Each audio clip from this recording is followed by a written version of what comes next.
Imagine spending 20 years building your dream, a company that protects others from cyberattacks, only to watch it collapse from the inside. The person who betrayed you wasn't a rival hacker hiding in the shadows. It was the person you shared your life, your home, and your future with. This is the story of David Lawson, the man who built a fortress of code and the wife whose secret greed tore it all down.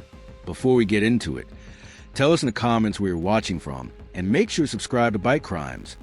Your support helps us keep bringing you true, chilling, and educational stories like this one. Now sit back. Let's begin the story in full. David Lawson was known in the tech world as a quiet visionary. At 42, he looked more like a thoughtful professor than a CEO. Slim, tall, with graying hair at his temples and a habit of wearing the same navy zip-up jacket he'd had since his first startup days. He had launched Cyfortis Security from his garage in Austin, Texas, almost 2 decades earlier. By his mid-40s, the company had become a trusted partner for banks, hospitals, and even some federal agencies, helping them detect malware and defend against ransomware. Behind that success stood Melissa Lawson, 38, his wife of 12 years. To everyone who knew them, she was the elegant, poised half of the couple, always present at charity galas, always smiling in photographs. People often said, David builds a code, Melissa builds a heart of the company. But in private, Melissa had grown restless. She loved the lifestyle Cyfortis provided, but hated how carefully David reinvested profits instead of spending lavishly. That frustration, mixed with envy of the high-flying crypto investors they met at conferences, planted a seed that would one day destroy them both. Friends often described David as a man married to his mission. He'd stay late in the office to help a junior engineer debug a script, or spend weekends analyzing strange attack patterns in client logs. He believed that if he worked hard enough, he could keep people's data safe. Melissa once admired that drive. But after the birth of her second child, she began to feel invisible, just the wife of the cybersecurity guy. Behind her warm public smile, she harbored resentment. All these years, and we're still living like cautious middle-class people while everyone else cashes in on the tech boom. That mix of wounded pride and temptation would soon open a door for strangers on the dark web. In early 2019, Cyfortis detected a string of sophisticated breaches targeting several of its financial sector clients. The attacks didn't just steal data. They corrupted backups and crashed servers, costing companies millions. For David, it was a nightmare. His company's reputation for protection was on the line.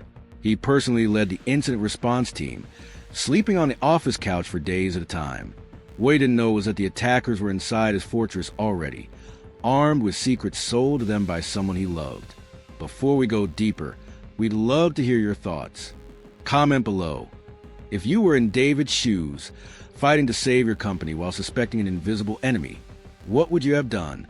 Melissa's path to betrayal started innocently. At a charity gala in Houston, she met a man who introduced himself as a venture investor interested in cybersecurity. In reality, he was a recruiter for a hacker syndicate known as Black Vortex, a group already under investigation for global ransomware campaigns.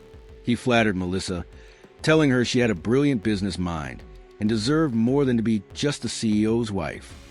Over several months of secret conversations and encrypted messaging apps, they dangled promises of 7-figure payouts in crypto for what they described as harmless insider insights. The first time Melissa shared anything, it was a list of Cyfortis' upcoming product upgrades. The hackers rewarded her with $50,000 in Bitcoin.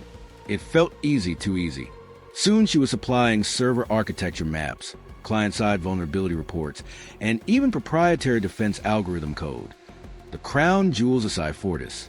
By the time David's team noticed that the attackers seemed to know their moves in advance, the hackers had already built custom exploits that bypassed Cyfortis' detection layers.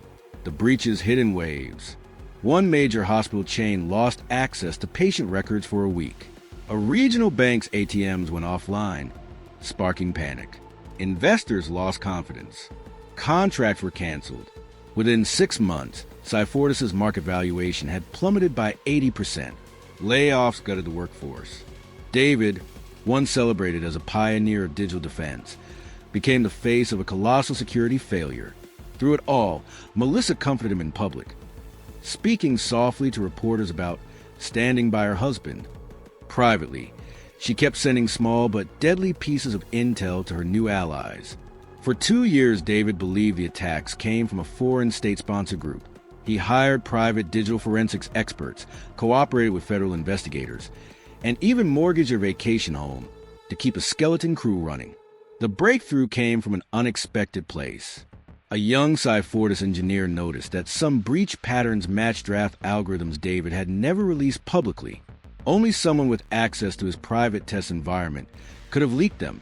That discovery turned the investigation inward. The FBI Cybercrime unit quietly started reviewing internal access logs, expense trails, and email metadata. One by one, possible suspects were ruled out until a glaring anomaly appeared. A string of encrypted messages leaving the Lawson household network late at night. On a chilly February morning, David sat in a conference room with 2 federal agents who had come, they said, to brief him on a major lead. He expected to hear about some notorious hacker overseas finally being tracked down. Instead, the agent slid a photo across the table, a still frame from a covertly captured message exchange. The profile name was a meaningless jumble of letters and numbers, but the email address linked to the crypto wallet had been verified under one name, Melissa Lawson. David stared at the paper as though the letters might rearrange themselves into some other name. A slow, hollow realization set in. The faceless enemy who had crippled his life's work was the woman he kissed goodnight. That was the moment the real story, the story of betrayal, began. David barely slept after that meeting with the agents. He replayed years of moments. Melissa's late-night phone calls she claimed were to her sister, the quiet arguments over finances, the strangely well-timed questions she used to ask about new software prototypes. He wanted to believe there was some explanation. That evening, he sat at the kitchen table waiting for her. When Melissa walked in, dropping her purse on the counter, she saw the look on his face, the mix of grief and disbelief.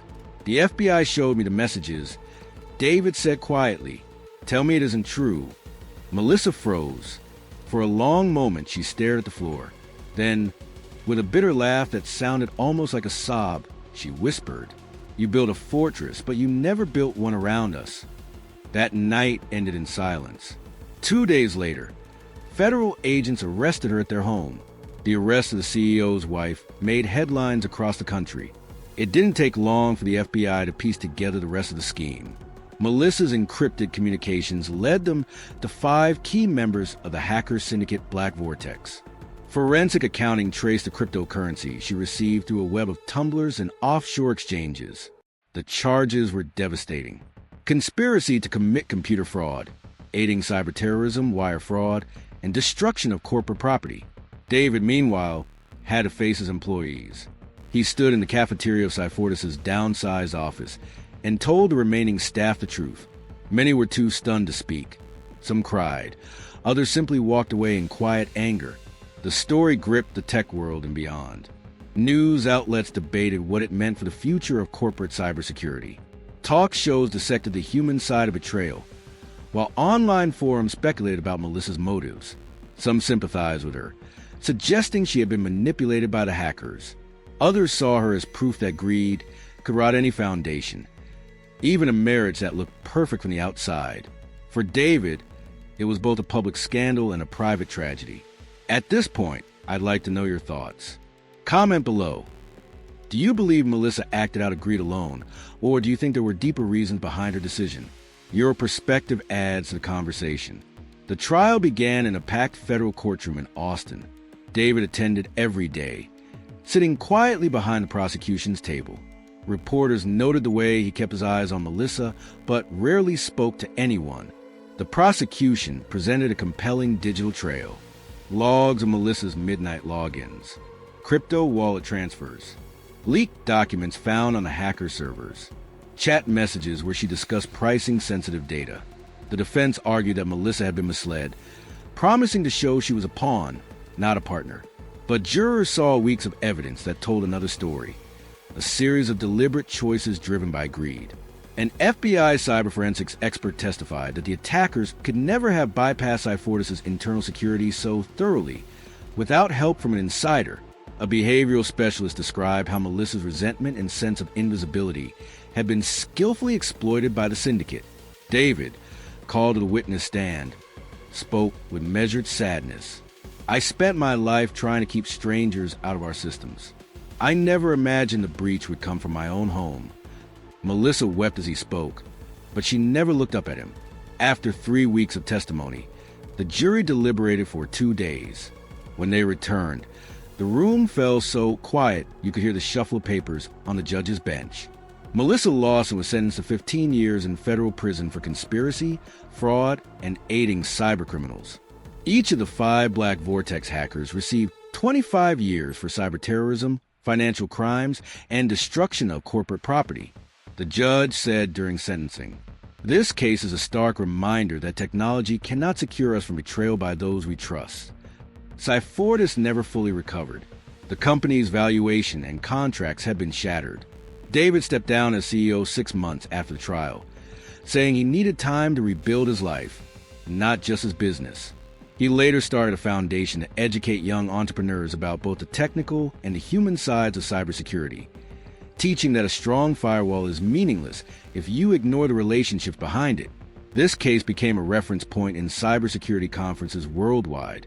Experts began emphasizing the need for not only robust code, but also insider threat awareness and employee well-being programs. For ordinary people, it was a reminder that sometimes the biggest risks to our digital safety come not from distant hackers, but from people we let too close to our trust.